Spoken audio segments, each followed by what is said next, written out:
Assalamu alaikum. My name is Nagaad Tubeec. I am from Houston, Texas, but most importantly, I am the daughter of Roda Mizan. That is my hoyo. Do we look alike? Yes. Just as beautiful as her mother, like daughter.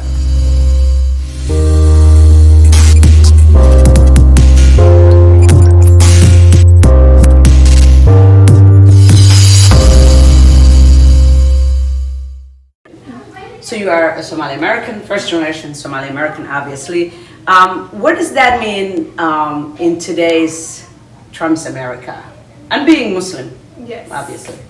Yes, of course it is. It's challenging. Also, being African American and Muslim, and a woman, it is kind of different. But yeah, growing up, I didn't get the opportunities compared to my peers. Hoyo came here. I'm a first generation American. With that, we had to go out of our way to find different resources. So alhamdulillah, I have a mother who's motivated. She put me in one of the best schools. She got me accepted to many different programs. And then also on top of that, she was just very involved. Even though Hoyo wasn't familiar with how it works out here, it was just nice to know that my mom kept pushing me. And even though we had some setbacks, I'm Muslim, I'm black, I'm a woman, she still pushed me to, do anything I can possibly do. And alhamdulillah, I'm glad with where I'm at today. So, MashaAllah. She is a tough cookie. yes, she is.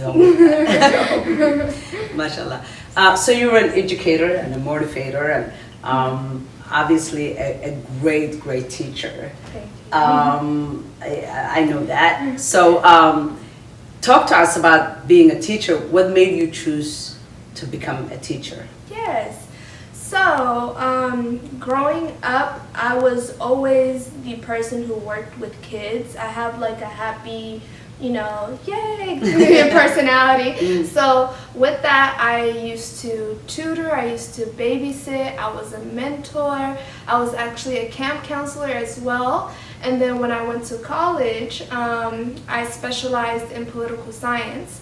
And what I wanted to do, inshallah, I still kind of want to do, is go into law school for juvenile law. So I wanted to focus on helping the kids get out of, the issues and troubles they were in, especially brown and black babies, because that they're in the prison system more.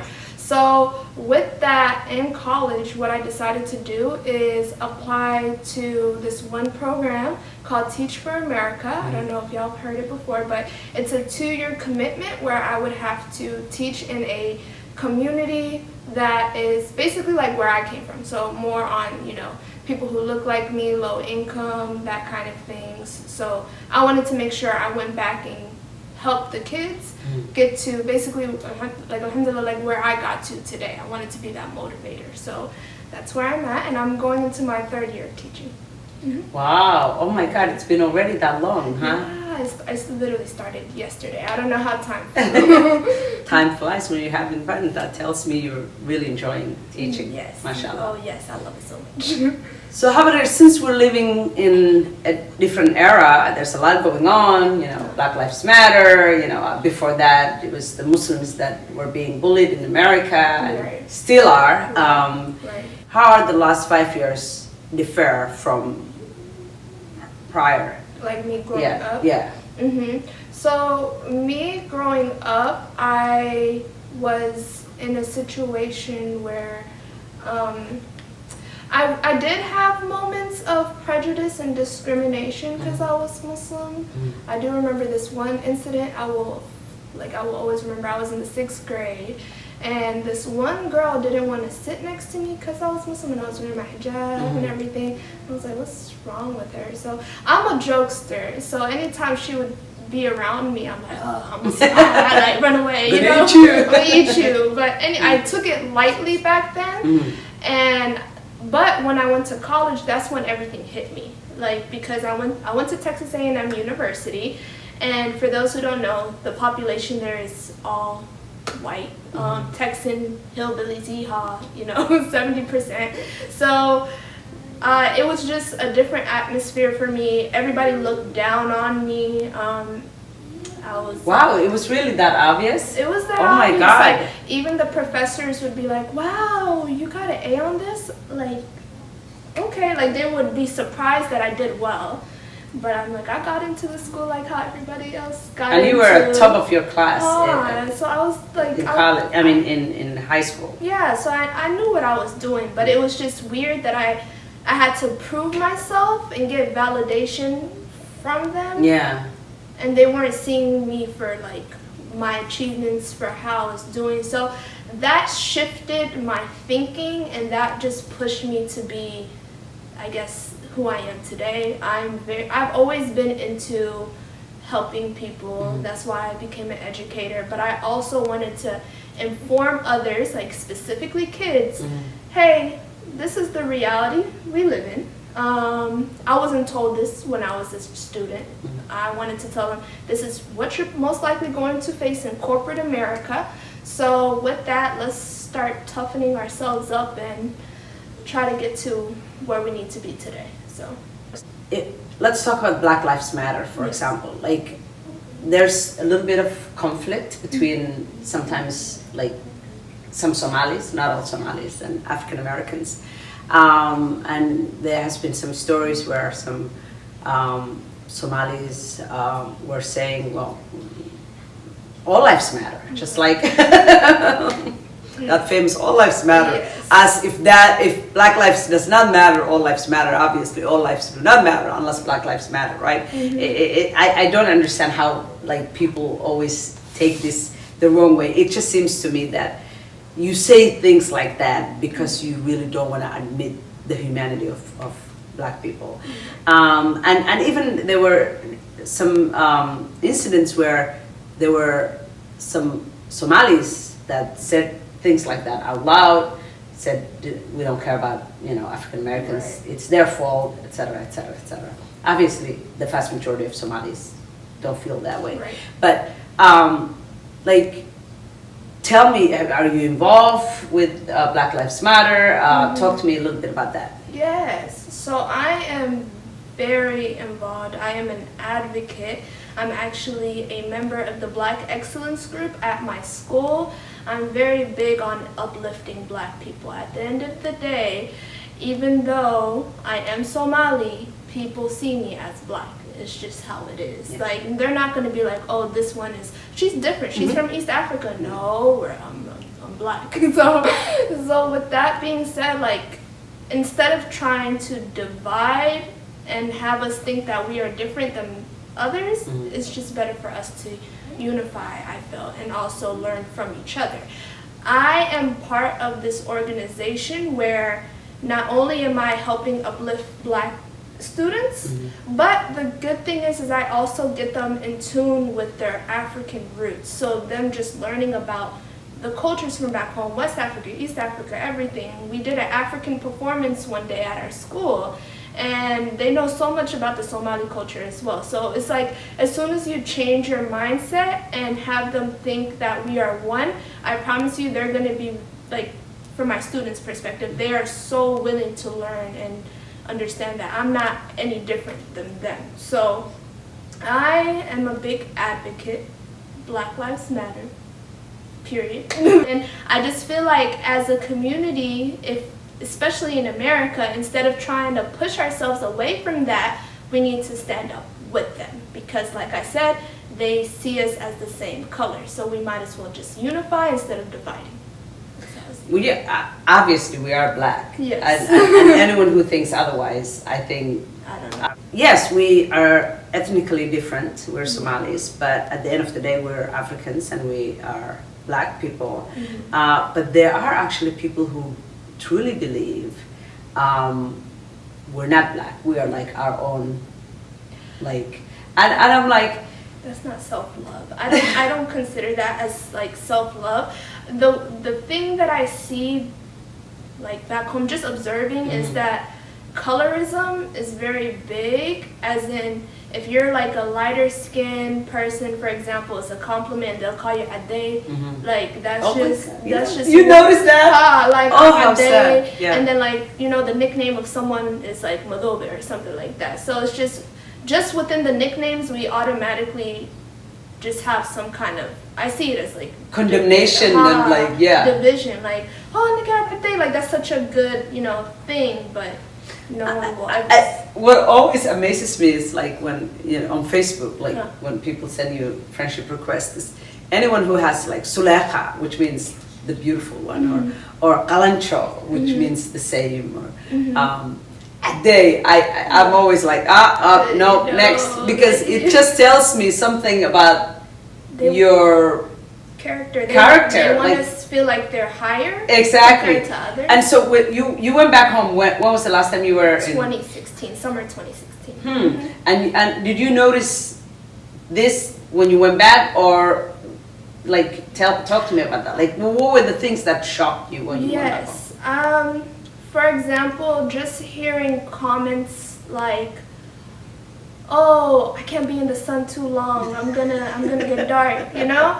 And I'm like, "Girl, you know, black is beautiful. Be in the sun. You know, let's get that vitamin D or C or whatever." We need it so badly too. Yeah. So that's just one example. Or just, I know back home as well, like the skin lightening creams are big. Like we all know Diana and all of that, but it's normalized. That's normal over there. But as for me, when I see that as you're not loving yourself. Like you should just be happy with the skin color you were born with. I don't know why we have to use the Diana to, you know, and obviously as Muslims, subhanallah, I mean, Allah does not make mistakes, right? Allah creates us perfectly, and to actually lighten yourself to the point where some people become unrecognizable. And it's a huge deal. I was actually, this friend of mine from Kenya was telling me that now, because when people lighten themselves like really like too much, their veins show up, the blue veins around their necks, arms and hands and everywhere. And then people know, obviously, they lighten themselves, right? So in order for them to cover that up, they have these medications that they've been taking. These medications will make them like gain a lot of weight, and they become really thick. Not in a way that like, not necessarily gaining weight, but it will make them like a balloon, like. Yeah. And so, and then their skin will like literally crack. I mean, it's insane. It's insane.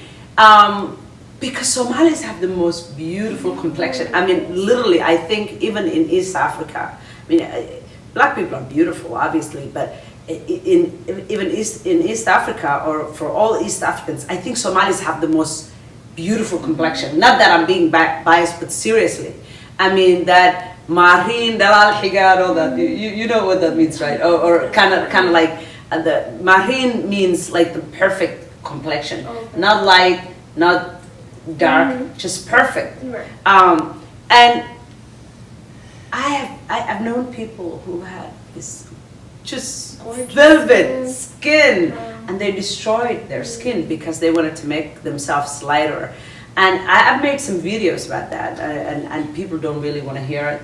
But I want to see, like, coming from a young woman who's really proud of her heritage, who's proud of her Islam, who's proud of her ethnicity as a Somali, and her skin. Like, what would you tell these young people, young ladies? Yes, I think at the end of the day, it's all just self-love. We know every different country has, you know, beauty standards. Over here in America, for the longest, if you were skinny, that's what was in.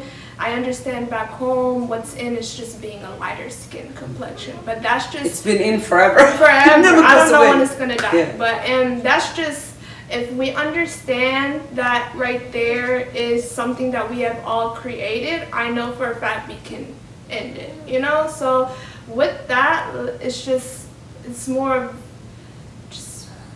being happy with who you are. Allah makes no mistakes.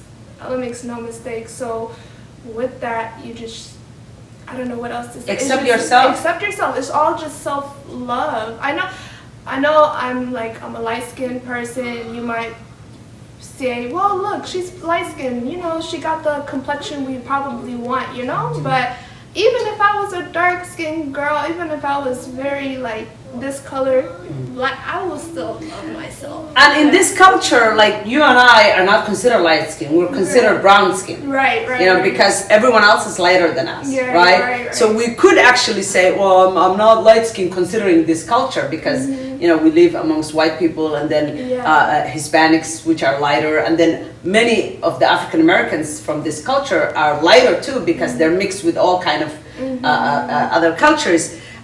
So we could say, well, you know, I'm not as light as anybody else. I mean, we might be a little bit lighter considering our, you know, Somali culture, although there are people who are a lot lighter than us even in our culture.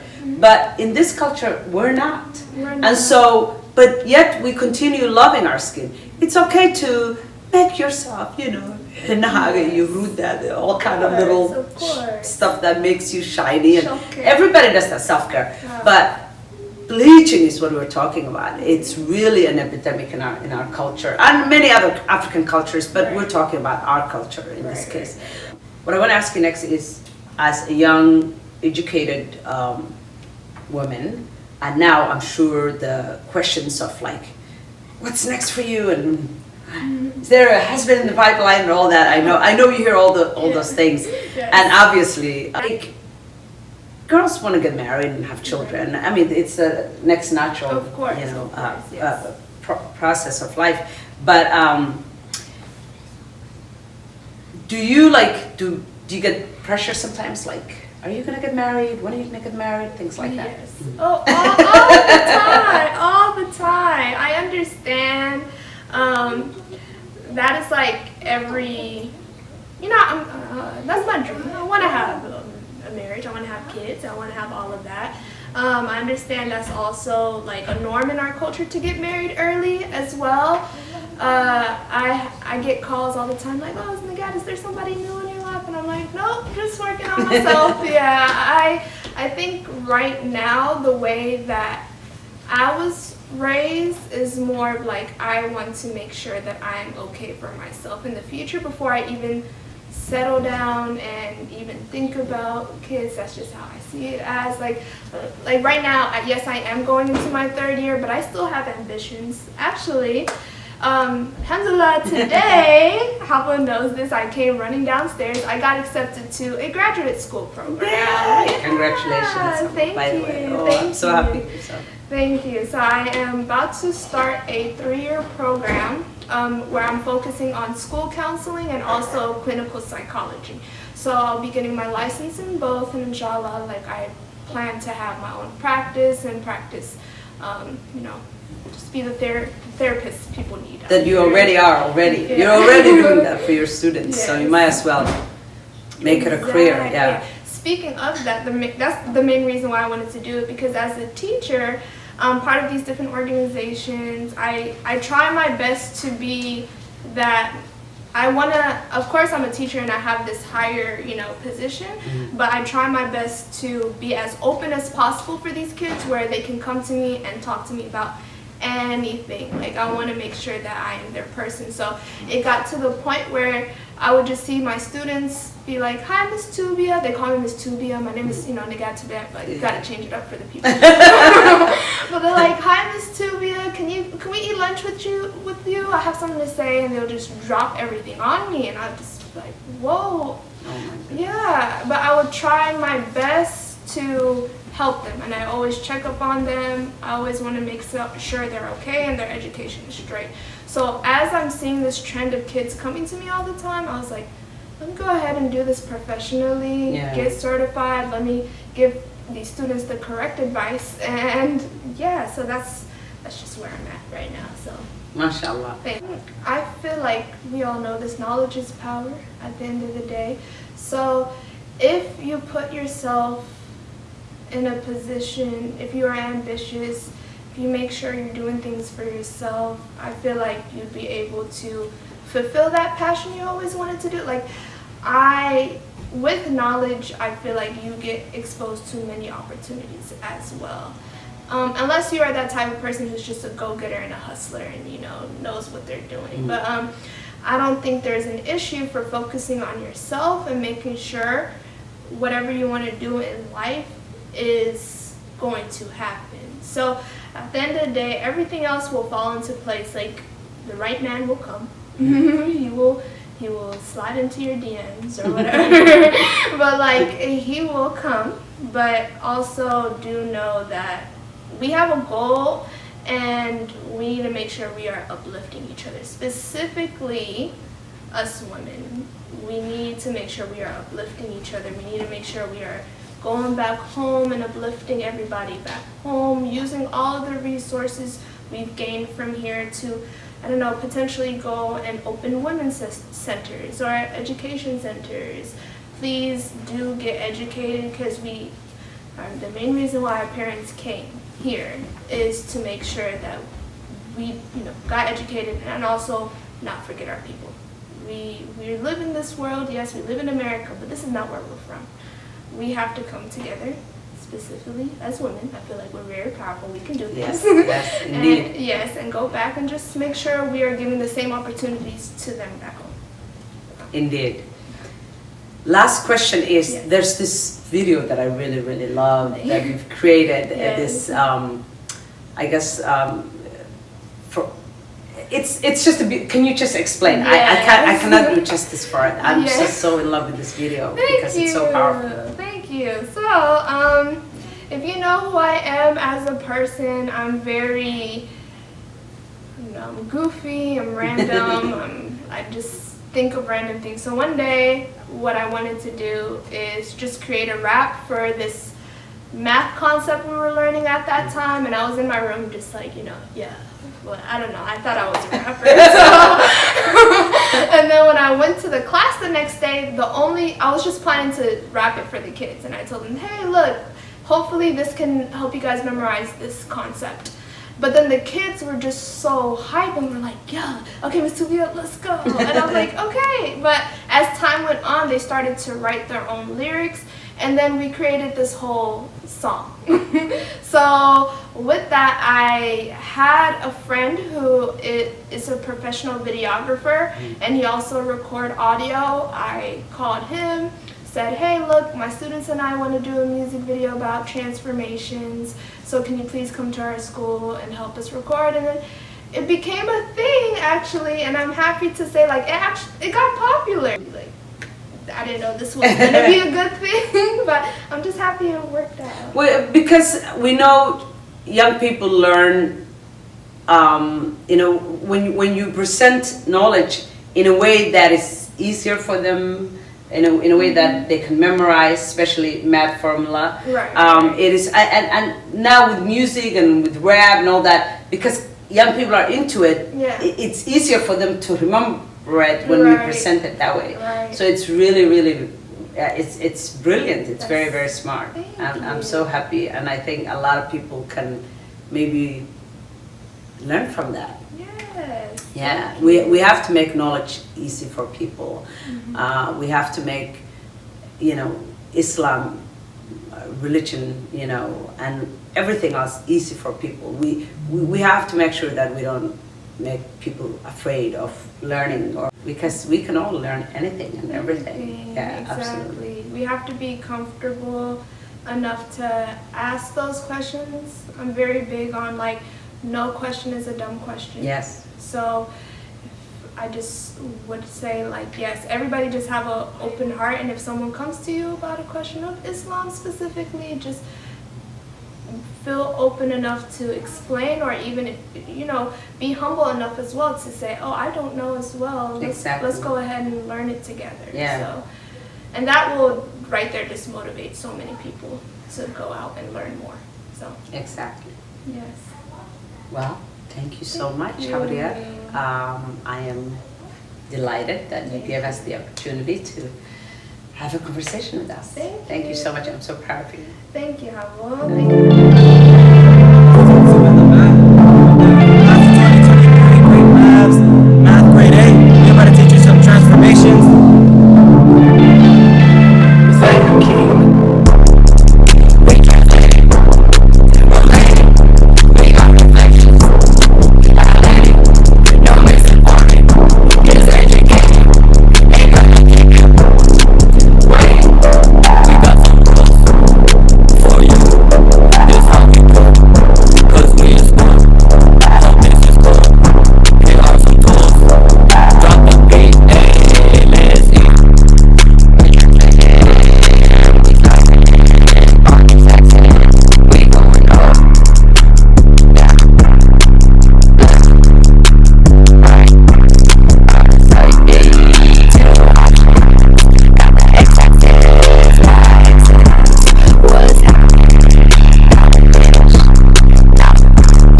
we turning these objects. We going clockwise, counterclockwise.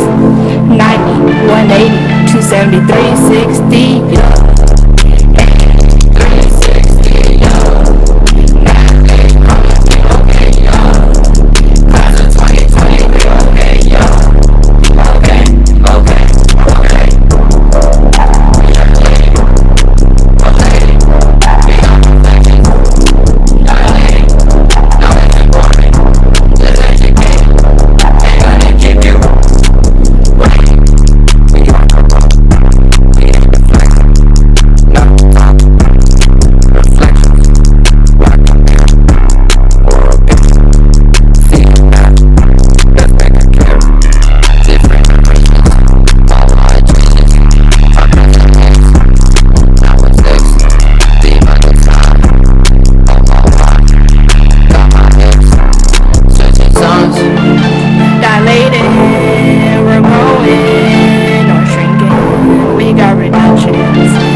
Dislocation. Let's